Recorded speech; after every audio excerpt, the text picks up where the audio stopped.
Hello and welcome everyone. Today we are going to learn use of has, have and had. So watch the video till the end and like this video, share this video and subscribe this channel. So let's get started. It won't take much time.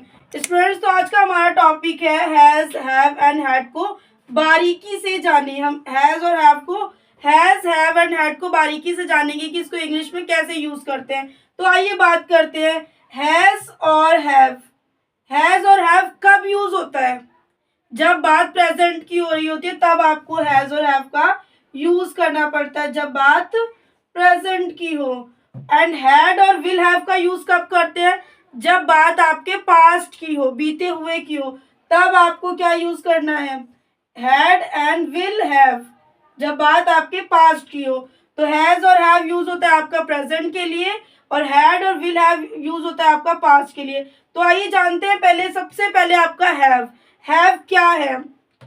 तो have का मतलब होता है हिंदी में पास। Have का मतलब होता है पास। इसका पहले स्ट्रक्चर जानिए कि इसको सेंटेंस में कैसे लेना है हैव को।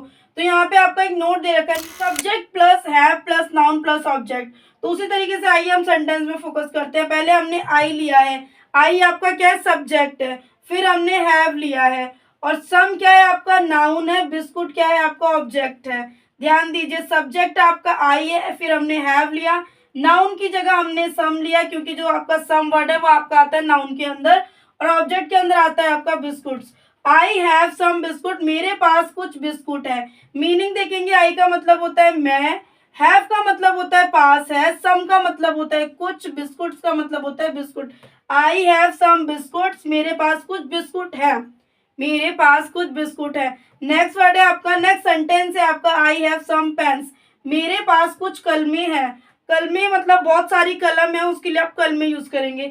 आई हैव सम पेन्स, मेरे पास कुछ कलमे हैं। तो यहाँ पे भी वही सेम स्ट्रक्चर यूज हुआ है। पहले आपको सब्जेक्ट लेना है, फिर हैव लेना है, फिर नाउन लेना है, फिर ऑब्जेक्ट लेना है।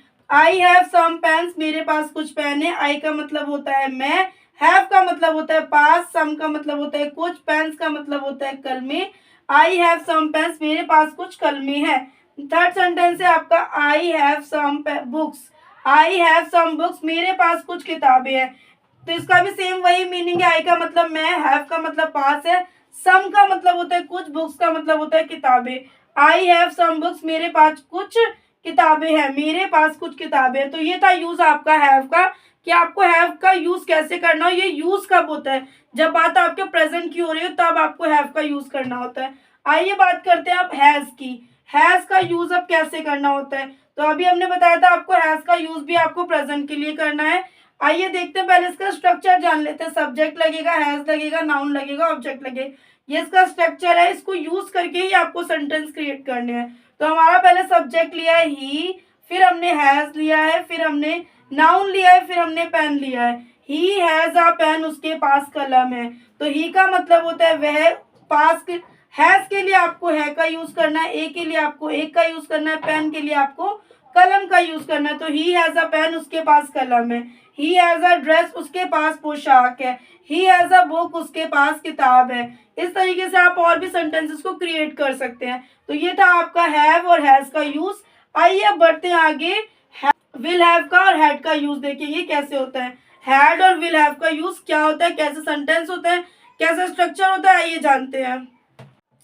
आइए स्टूडेंट तो बात कर लेते हैं आगे। लेकिन आगे बात करने से पहले हम एक छोटा सा कॉन्सेप्ट स्किप हो गया, उसके बारे में पहले हम बात करेंगे कि आपका अगर सब ऑब्जेक्ट जो है वो सिंगुलर है और प्लूरल है तो आपको कब और कैसे लगाना है। तो बात करते हैं प्रेजेंट में। अगर प्रेजेंट में सब्जेक्ट प्लूरल है तो क्या लगाना है?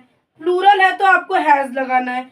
और अगर प्रेजेंट में आपका ऑब्जेक्ट सिंगुलर है तो आपको हैव का यूज करना है। अब बात करते हैं पास्ट को लेके।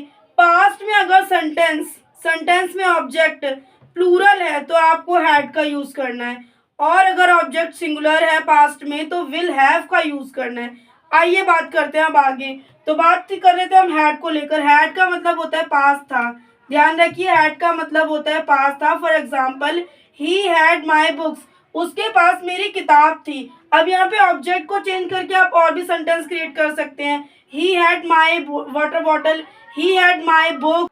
इस टाइप से हम और भी सेंटेंसेस को क्रिएट कर सकते हैं, जैसे कि he had my books, he had my eraser, he had my notebook. इस तरीके से आप कई सारे सेंटेंसेस को क्रिएट कर सकते हैं। तो देख लीजिए, हमने अभी बात करी थी अगर सेंटेंस में आपका ऑब्जेक्ट प्लूरल हो तो आपको हैड का यूज करना है। तो यहाँ पे हमारा जो ऑब्जेक्ट है वो प्लूरल है, इसीलिए हम हैड का यूज कर रहे हैं। तो ही हैड माई बुक्स, उसके पास मेरी किताब थी। मीनिंग देखेंगे, ही का मतलब होता है वह, हैड का मतलब होता है पास थी या पास था। माई का मतलब होता है मेरी, बुक्स का मतलब होता है किताबें। ही हैड माई बुक्स, उसके पास मेरी किताबें थी। एक चीज और ध्यान दीजिए, बार बार हम कह रहे हैं ऑब्जेक्ट अगर सेंटेंस में प्लूरल है तो आपको हैड का यूज करना है, अगर ऑब्जेक्ट आपका सिंगुलर है तो आपको विल हैव का यूज करना है। आइए बात करते हैं आपके इसके स्ट्रक्चर की, हैड की। तो अगर हैड का स्ट्रक्चर जैसे आपका था subject plus had plus noun plus object, इस स्ट्रक्चर को यूज करके आप हैड से रिलेटेड सेंटेंस को क्रिएट कर सकते हैं। अब बात करते हैं आपके विल हैव को लेकर। विल हैव का मतलब होता है पास होगा। विल हैव का मतलब होता है पास होगा, और ये किसके लिए यूज होता है? पास्ट के लिए यूज होता है, ध्यान रखिए। और इसमें जब सब्जेक्ट आपका जो ऑब्जेक्ट है, ध्यान रखिए, ऑब्जेक्ट अगर सिंगुलर है तभी आपको विल हैव का यूज करना है। For example, I will have my own house, मेरे पास अपना घर होगा। I will have my own bike, मेरे पास अपनी खुद की बाइक होगी।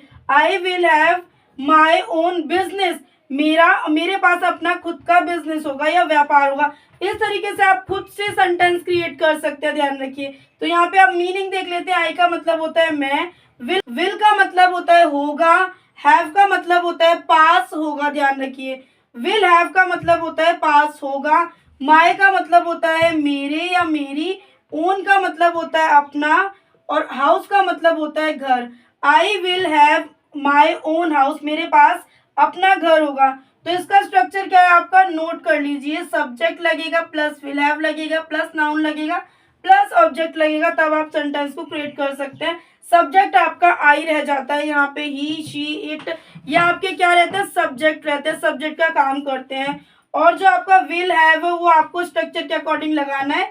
नाउन और ऑब्जेक्ट को भी आपको स्ट्रक्चर के अकॉर्डिंग ही लगाना है। तो बस यहाँ पे सिंपल सा एक ध्यान रखना है कि हैज और हैव आपका प्रेजेंट के लिए यूज होते हैं, हैड और विल हैव आपको पास्ट के लिए यूज होते हैं, और हैज आपका प्लूरल के लिए यूज होता है। प्लूरल मतलब जब आपका ऑब्जेक्ट प्लूरल होगा तब आपको हैज का यूज करना है। हैव आपका सिंगुलर के लिए लगता है, मतलब कि जब ऑब्जेक्ट सेंटेंस में सिंगुलर होगा तब आपको हैव का यूज करना है। बात करें वहीं पे पास्ट की, तो पास्ट में अगर हैड अगर आपका प्लूरल है पास्ट की, तो पास्ट में यूज होता है आपका हैड और विल हैव। इसके मतलब होते हैं पास था, विल हैव का मतलब होता है पास होगा। अब हैड का यूज कैसे करते हैं, जब सेंटेंस में आपका जो ऑब्जेक्ट होता है वो प्लूरल होता है तब आपको हैड का यूज करना होता है। बात करते हैं विल हैव की। विल हैव का मतलब होता है पास होगा। विल हैव का यूज कब करते हैं, जब ऑब्जेक्ट आपका सिंगुलर होता है तब आपको विल हैव का यूज करना। तो ये था स्टूडेंट्स आपका has, have and had, will have का यूज। आई होप आपको हैज, हैव एंड हैड का यूज समझ में आया होगा। समझ में आया तो प्लीज वीडियो को एक लाइक करना है, कमेंट करना है, शेयर करना है। चैनल पे न्यू हो तो चैनल को सब्सक्राइब कर लेना। और अगर इसी से रिलेटेड वीडियो चाहिए, इंग्लिश स्पीकिंग, इंग्लिश ग्रामर से रिलेटेड, तो इस वीडियो के डिस्क्रिप्शन में आपको मिल जाएंगे, वहां जाकर विजिट कर सकते हैं। इस टाइप के वीडियो मिल जाएंगे आपको इंग्लिश ग्रामर से रिलेटेड और इंग्लिश स्पीकिंग से रिलेटेड। तो मिलता है नेक्स्ट वीडियो में ऐसी यूजफुल वीडियो के साथ।